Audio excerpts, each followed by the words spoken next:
నమస్తే, welcome to our channel. నేను సౌజన్య. గత వారం రోజులుగా AP CM Jaganmohan Reddy button నొక్కుతున్నారు, కానీ లబ్ధిదారుల ఖాతాలో మాత్రం డబ్బులు పట్టడం లేదు. సో డబ్బులు ఎప్పుడు ఖాతాలో పడతాయని చెప్పేసి అని లబ్ధిదారులందరూ వేచి చూస్తున్నారు. ముఖ్యంగా మహిళలు కూడా వేచి చూస్తున్నారు. అసలు ఏం జరిగింది ఏంటి ఈ అంశానికి సంబంధించి మనతో మాట్లాడడానికి, వారి విశ్లేషణని మనతో పంచుకోవడానికి ఈరోజు మనతో పాటు ఉన్నారు Jai Bharat national party spokesperson Chiranjeevi Nayak ఉన్నారు. వారితో మాట్లాడదాం. నమస్తే అండి. నమస్తే అండి. జై భారత్ అండి. గత వారం రోజులుగా జగన్మోహన్ రెడ్డి బటన్ నొక్కుతున్నారు, కానీ లబ్ధిదారుల ఖాతాలో మాత్రం డబ్బులు పట్టలేదు. అది చేదు పథకం ఉంది, డ్వాక్రా మహిళల రుణానికి సంబంధించినటువంటి ఉంది. సో ఏది కూడా డబ్బులు పట్టలేదు. బట్ ఒక మాట అయితే అన్నారు, కొన్ని 2-3 రోజులు అటు ఇటు అవ్వచ్చు, డబ్బులు అయితే పడతాయని చెప్పాను. ఎందుకు లేట్ అవుతుంది డబ్బులు? అంటే ఒకటండి, ఈ మధ్య కాదు, గత డిసెంబర్ నుంచి కూడా చూసుకుంటే ఏదైనా గవర్నమెంట్ నుంచి డీబీటీ స్కీమ్ ఏదైతే ఉందో ఆయన బటన్ నొక్కుతున్నారు, కానీ వారం 10 రోజుల తర్వాతే పట్టు. ఇది డిసెంబర్ నుంచి మొదలైంది ప్రక్రియ. దీనికి మెయిన్ కారణం ఏంటంటే, ఫస్ట్ గవర్నమెంట్ ఖజానాలో డబ్బులు లేకపోవడం ఒకటి నెంబర్ 1. నెంబర్ 2, వీళ్ళకు ఏదన్నా ఇవ్వాలనుకున్న స్కీమ్స్ డబ్బులు ఏవైతే ఉన్నాయో అప్పులు తీసుకొచ్చి ఇవ్వాల్సినవి, అప్పులు పెట్టేదానికి షూరిటీగా, అప్పులు తీసుకొచ్చేదానికి షూరిటీగా పెట్టాల్సిన దానికి కావాల్సిన రిసోర్సెస్ కూడా ఆంధ్రప్రదేశ్లో అన్ని ఆల్మోస్ట్ ఎగ్జాస్ట్ అయిపోయింది. ఇప్పుడు కొత్తగా ఏం పెట్టి అప్పు తీసుకురావాలనేది కూడా వాళ్ళకి అర్థం కాని పరిస్థితి. అందులో భాగంగానే అప్పులు టైంకి పుట్టక ఈయన బటన్ నొక్కినా కానీ లబ్ధిదారుల అకౌంట్లో డబ్బులు లేదని డబ్బులు దొరకట్లేదు.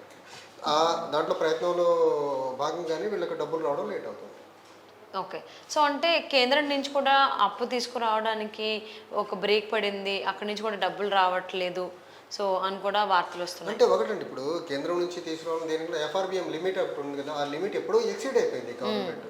ఆ లిమిట్ ఎక్సీడ్ అయిపోవడం ఒకటి. సాక్షాత్తు ముఖ్యమంత్రి గారు floor of the assembly house ఆయన చెప్పింది ఏంటంటే, మనము మద్యం ఆదాయం చాలా ఇంపార్టెంట్ రాష్ట్రానికి. మద్యం ఆదాయాన్ని మనం ఒక ష్యూరిటీగా చూపించి మనం అప్పులు తీసుకొచ్చి అక్క చెల్లెమ్మల అకౌంట్లోకి మనం డబ్బులు వేయగలము. అది చేయడం కూడా ఇక్కడ ఉన్న ప్రతిపక్షాలకు ఇష్టం లేక మద్యం పాలసీ మీద రకరకాల కేసులు వేసి దాని మీద దుష్ప్రచారం చేస్తున్నారని చెప్పారు. అంటే ఈ రాష్ట్ర ప్రభుత్వానికి వచ్చే ఆదాయ వనరు ప్రధానంగా మద్యమే ఉంది. తర్వాత వీళ్ళు తీసుకొచ్చే అప్పుకు కూడా మద్యం నుంచి వచ్చే ట్యాక్స్లని ఒక ష్యూరిటీగా చూపించి అప్పు తీసుకొచ్చే పరిస్థితి ఉంది. దీనికి కారణం ఏంటంటే, ఆంధ్రప్రదేశ్లో అభివృద్ధి లేకపోవడం చాలా ప్రధానమైన ఇష్యూ అయిపోయింది. అభివృద్ధి లేకపోవడం వల్ల అప్పుల మీదే నడవాల్సిన ప్రభుత్వం. దగ్గరగా సంవత్సరానికి 90,000 కోట్ల రూపాయలు అప్పు చేస్తున్న ప్రభుత్వం ఇది.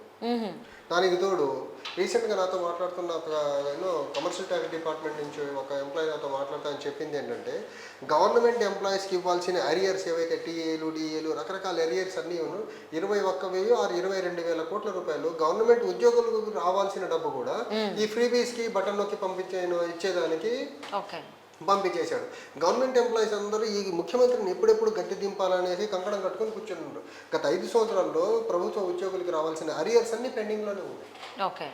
సో ఈయన ముఖ్యమంత్రి అయిన డే 1 నుంచి ఈయన ఒక కార్యక్రమాన్ని చాలా సక్సెస్ఫుల్గా చేస్తుంది. ఏంటంటే, డైరెక్ట్గా ఓట్లకు ఈయన సంక్షేమ పథకాలు ఇవ్వట్ల. డీబీటీ అనేది, డైరెక్ట్ బెనిఫిట్ ట్రాన్స్ఫర్ అనేది ఈయన ఓట్లు కొనే ఒక స్కీమ్గా చూస్తున్నాడు తప్ప దానివల్ల ప్రజలకి ఏదో మేలు జరుగుతుంది, ఆంధ్రప్రదేశ్ ప్రజలు బాగుపడాలని ఇవ్వట్ల.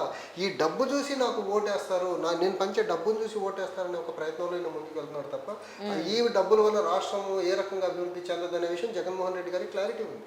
ఓకే.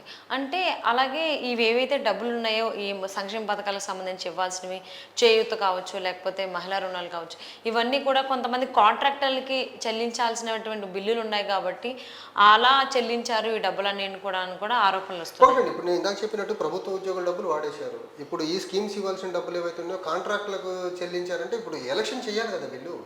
ఎలక్షన్ చేయాలంటే మళ్ళీ వీళ్ళు ఎవరైతే వీళ్ళ గవర్నమెంట్ తరఫున కొన్ని చిన్న కాంట్రాక్టులు చేస్తున్నారో వాళ్ళకి డబ్బులు ఇస్తే కానీ వాళ్ళు మళ్ళీ ఎలక్షన్ చేసేదానికి వాళ్ళ వాళ్ళ దగ్గరగా ఉండే నాయకులకి మళ్ళీ పంచుకోవాలి కదా డబ్బులు. అందుకనే ఫస్ట్ వాళ్ళకి అనుకూలంగా ఉండే వాళ్ళకి డబ్బులు ఇస్తారు, తర్వాత ప్రజలకు వస్తుంది. ఇప్పుడు ఇందాక ముఖ్యమంత్రి గారు మాట్లాడుతుంటున్నారు, 2 రోజులు అటు ఇటు అయినా డబ్బులు పడతాయని అంటున్నారు. ఇది పడుతుందా లేదా తెలియదు, కానీ 2 రోజులు అటు ఇటు అవుతుందని ఆయన నోటి నుంచి వచ్చిందంటే ఆయనకి డబ్బు వస్తే పడుతుంది, లేకపోతే పడదు ఓటర్ల అకౌంట్లో, లబ్ధిదారుల అకౌంట్లోకి. ఓకే. సో ఇప్పుడు మనం తెలంగాణ ఎన్నికలప్పుడు కూడా మనం చూసుకుంటే రైతు బంధు దాన్ని ఎలక్షన్ కమిషన్ వారు ఆపేశారు, ఎలక్షన్ని ప్రభావితం చేస్తుందనేసి. ఈ పర్టికులర్ విషయాన్ని ఎలక్షన్ కమిషన్ కూడా షూమోటోగా తీసుకుని ఈ విషయాన్ని ఏదైతే ఈయన ఇప్పుడు ట్రాన్స్ఫర్ చేయబోతున్నారో, పర్టికులర్లీ ఎలక్షన్ నోటిఫికేషన్ వచ్చే ముందు ఈయన ఏదైతే డబ్బు పంపకానికి మన శ్రీకారం చుట్టాడు. ఈ స్కీమ్స్ అన్నింటినీ ఆపేస్తే కొన్ని ఎలక్షన్ కొంచెం ఫ్రీ అండ్ ఫెయిర్ మేనర్ లో జరిగే అవకాశం ఉంటుందండి. లేకపోతే ఈయన ఇప్పుడు డైరెక్ట్ గా ఇచ్చి ఏదైతే ట్రాన్స్ఫర్ చేయబోతున్నాడో ఈ అమౌంట్, ఇది ఖచ్చితంగా నోటుకు ఓటుగానే చూడాల్సి ఉంటుంది తప్ప ఇదేదో వెల్ఫేర్ స్కీమ్ లో పార్ట్గా మనం చూడలేము అనమాట. ఓకే, అంటే అసలు మీరు అన్నట్లు అలాగా అనుకున్నట్లయితే అసలు డబ్బులు ఇవ్వడానికి అసలు ఆంధ్రప్రదేశ్ ప్రభుత్వం దగ్గర డబ్బులే లేవు. అసలు ఈ పథకాలకు సంబంధించిన ఇవాళ చూడండి 5,000 కోట్ల రూపాయలు కూడా ఇప్పుడు ఆయన దగ్గర లేవు. సో వాటన్నిటి కూడా వేరే వైపు మళ్లించారు. ఇప్పుడు బటన్ నొక్కితే సంక్షేమ పథకాలకి ఎవరైతే లబ్ధిదారులు ఉన్నారో వాళ్ళకి అందాల్సిన డబ్బులు అందట్లేదు. మహిళలందరూ కూడా ఎప్పుడు, మహిళలనే కాదు ఎవరైతే లబ్ధిదారులు ఉన్నారో వాళ్ళకి ఎప్పుడు పడతాయి ఇవి డబ్బులు అనేటువంటి ఎదురు చూపుల్లో ఉన్నారని కూడా వార్తలు వస్తున్నాయి. అంటే ఒకటండి, ఇప్పుడు అండ్ కేంద్రం నుంచి కూడా డబ్బులు వచ్చి అంటే కొత్త అప్పు పుట్టేటువంటి అవకాశం కూడా లేదు, బ్రేక్ పడింది. అప్పు పుట్టేదానికి అవకాశం లేదంటే ఉన్న రిసోర్సెస్ ఆల్రెడీ అన్ని తాకట్టు పెట్టేశారు, కొత్తగా ఏం లేవు ఇంక పెట్టేదానికి. ఒకటి ఇప్పుడు ఎవరైతే లబ్ధిదారులు ఉన్నారో వాళ్ళు డబ్బులు ఈయన బటన్ నొక్కేసిన వెంటనే డబ్బులు పడతాయనే భ్రమంలో పాపం మా లబ్ధిదారులు ఉండి గ్రామ సచివాలయాల చుట్టూ బ్యాంకులకి వెళ్ళి చెక్ చేసుకునే పనులు, వాళ్ళు రోజు పనులు మానుకొని వీళ్ళ చుట్టూ డబ్బులు పడ్డాయని చూసుకునే పరిస్థితి అనమాట. అంటే ఈయన డైరెక్ట్ గా ఓటర్లను ఎంత ప్రలోభాలకు ఆశించే స్థాయికి దిగజార్చాడంటే ఈయన బటన్ నొక్కితే డబ్బులు పడతాయని ఒక భ్రమంలోకి తీసుకెళ్ళిపోయాడు. నేను సాక్షాత్తు చూసాను, మా ఫ్రెండ్ ఒక అతన్ని కలిసి దానికి గ్రామ సచివాలయం దగ్గరికి వెళ్తే మా అకౌంట్లో డబ్బులు పడ్డాయా చూడండి, ఏం చేస్తాం కింద ఆ చేయిత కింద అని అడిగే పరిస్థితి. అంటే అప్పుడు అర్థమైంది, ఓకే ఈయన బటన్ నొక్కితే డబ్బులు పడతాయని ఆశలు వచ్చేస్తున్నారు. అప్పుడు సచివాలయం ఉద్యోగులు వచ్చిన లబ్ధిదారులు చెప్పి అమ్మ 4-5 రోజులు టైం పడుతుంది, బటన్ నొక్కిన వెంటనే డబ్బు రావనేసి చెప్పారు. అప్పుడు తెలిసింది బటన్ నొక్కిన వెంటనే రావట్లే, ఆ రోజే రావట్లే, టైం పడుతుంది అనేది. నేను నవంబర్లో నోటీస్ చేసాను ఈ ప్రక్రియను. బటన్ నొక్కిన వెంటనే డబ్బులు రావట్లేదు, దానికి టైం తీసుకుంటుంది. టైం ఎందుకు తీసుకుంటుందంటే ఈయనకు రాష్ట్ర ఖజానాలో డబ్బులు లేకపోవడం వల్ల ఎక్కడి నుంచో అప్పు తీసుకురావాలా, లేకపోతే సెంట్రల్ ఏజెన్సీ నుంచి అప్పు తీసుకురావాలా, లేదా ఏదైనా తాకట్టు పెట్టి అప్పు తీసుకురావాలి. ఈ ప్రయత్నంలో సక్సెస్ అయితే డబ్బులు వస్తాయి, లేకపోతే లేట్ అవుతుంది. సో కేంద్రం నుంచి అయితే కొత్త పుట్టడానికి అయితే బ్రేక్ పడిపోయిందని చెప్పుకోవాలి. సో క్లియరెన్స్ అయితే లేదు, ఎప్పుడో దాటిపోయారండి. కాకపోతే పార్లమెంట్ లో బీజేపీకి తొత్తుగా ఆయన ఉన్నాడు కాబట్టి వాళ్ళు కొంత చూసి చూడట్టు అప్పు ఇచ్చుకుంటూ వచ్చారు అంతే తప్ప ఈయన.